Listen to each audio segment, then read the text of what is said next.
Okay, day 2, Summer Game Fest. Raymond Flotat from mxdwn.com here, and I am here with Cindy. Hi. Hello. Yeah. And we are here talking about, I can't see it right now, it's on your shirt, but Remnant 2, right?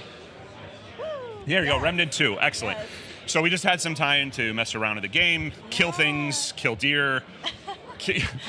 I don't know why I'm focusing on the deer that I killed. There's certainly more important Bambi things. is very memorable in the game. That's true.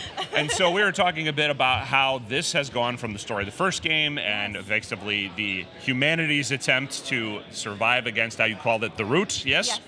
And now how did you put it? You had a word for it. You said that it was unforeseen circumstances. Due to unforeseen circumstances, in Remnant 2, our hero once again must leave the safety of Ward 13 and go out, venture into worlds, and try to figure out how to put an end to the root.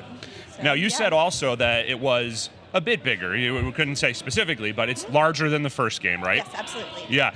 And then in terms of how it's changed, for fans of the first game, how has everything evolved between Remnant 1 and Remnant 2? What's the most significant upgrade from one to the other? Oh my goodness. So one aspect of a 2.0 version of the game that fans love from the first Remnant from the Ashes is people love the player, like how tight the combat feels, how things shot, dodging, iframes, the works, right?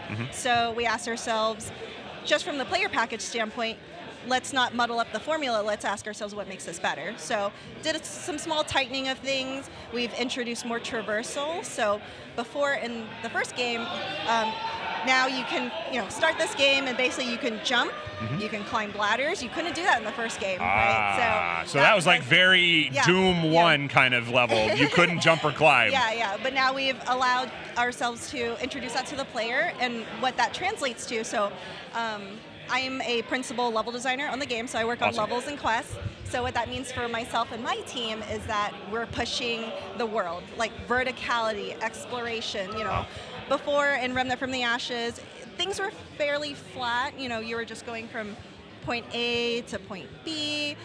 You're run into different things along the way, but now that we can jump and climb ladders, that allows my team to build higher, bigger, better.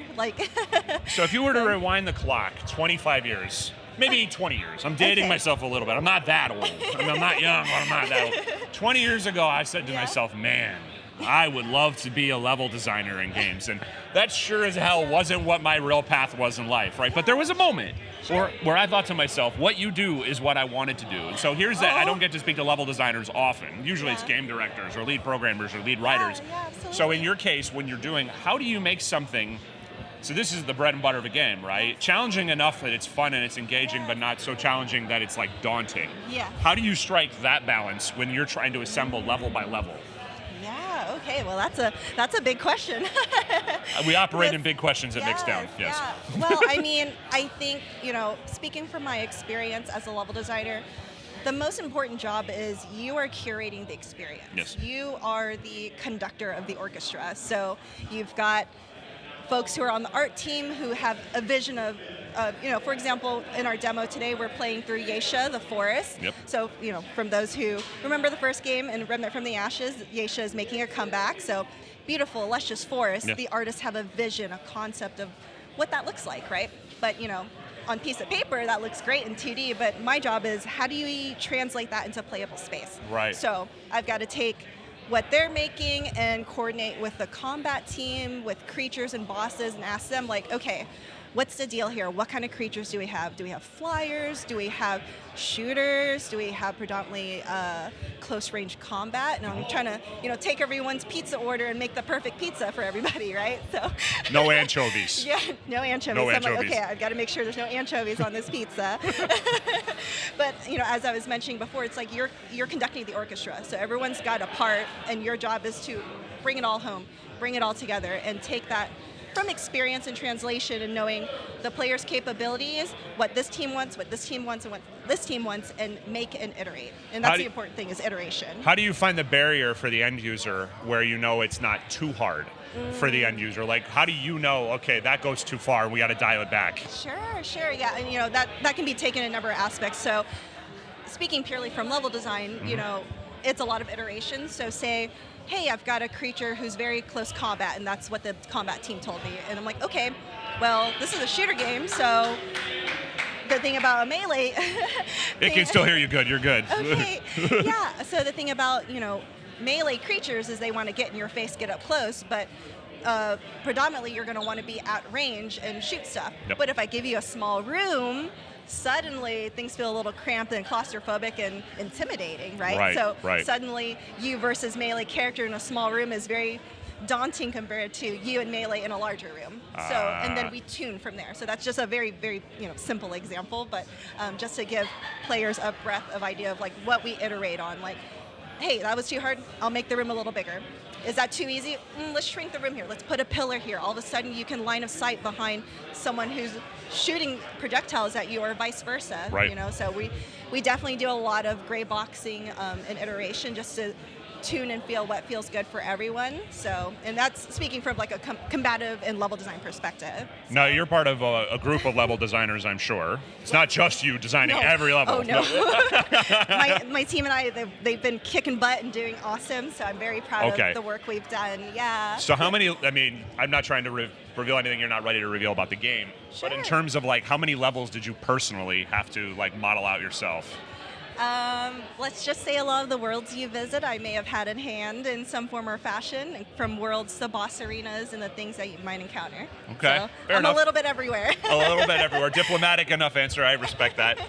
Now, because I'm not super familiar with the game beyond our experience here, and obviously our compatriot Zach, our games editor, who was in there, and he was basically, fighting without me as I died. Carrying you a little bit. Yeah, so he was okay. carrying the team because I failed miserably, and he was infected. And then, of course, in a world full of things that infect things, a la The Last of Us, infections get worse, right? What happens in terms of like how quickly does that come back to bite you, and how hard is it to remedy that in that state? Because I saw him infected running around and what he was doing there. Sure. How hard is that to remedy within this game?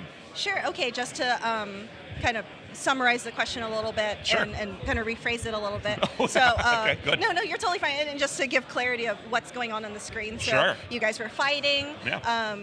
Your friend was fighting and then started getting a status build up. So there was a blight bar that was occurring. Yes. And once that blight bar fills, they receive the blight in full force. So in this case, that was root rot. And then root rot built up and was infected. So for those who are, listening in right now and played Remnant from the Ashes, folks might remember what root rot is. I figured, I figured that's common. Root rot, yes, has not left because obviously that's the heart of the root blight. Yep. So that's definitely what happened to your friend there, and started coughing. It interrupts the player. Like you try to aim, but then your player got a cough, right? Yeah. That's pretty frustrating, but that's the memory of root rot. That being said, if you have a blight, a status effect, or a blight and any kind of debuff, most debuffs and blights can be cured by interacting with the waypoint or with the dragon crystal in the the campfire. So that's pretty much from the first game as well. Like that has not changed in Remnant 2. So then that was why I wanted to go there, because I assumed as much, right? Not really being too familiar with the first one, but now in terms of how things have evolved, has that part of the mechanic gotten worse, more deadly? Is there more different evolutions of it, or is it more or less the same from the first to the second? It's more or less the same. Okay. Like some of the things that you would encounter, like bleeds and things like that, all of that still translates in the second game. Yep. So there may or may not be a couple of new blights, but I guess you'll have to figure it out for yourself when the game comes out. See, I knew that I was scratching at something there, but it's okay, I understand. And now to end off here as we wrap up in our time. Sure. So for people that are basically, either not familiar with it, and they're, maybe familiar with co-op games or first-person shooters, or for fans of, you probably could answer this question two different ways, right? Sure. Like you could probably go two different ways. But for people who are familiar with it too, with this game, what is the thing you think is the strongest attribute? What is it that is the best reason to come in now or to keep going if you were doing this before?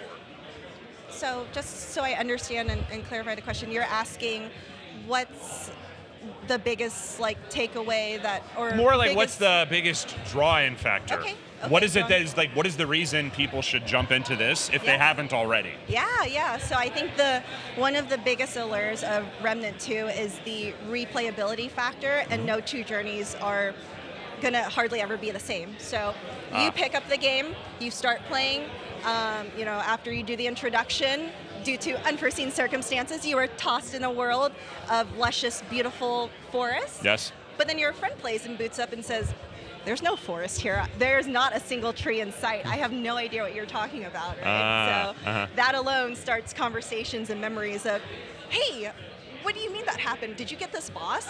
No, I didn't get that boss. I got someone different. Do you want to join my game because you haven't seen this boss before? And then the conversation starts. You make memories. You want to hop in each other's game. You can do everything solo because even if you re-roll your campaign, your first campaign will not be the same as your second campaign. Wow, that's really cool. Excellent. Yeah. Well, thank you so much for your time. I hope you enjoy what remains of Summer Game Fest. Absolutely. Thank you. Thank you. Yeah.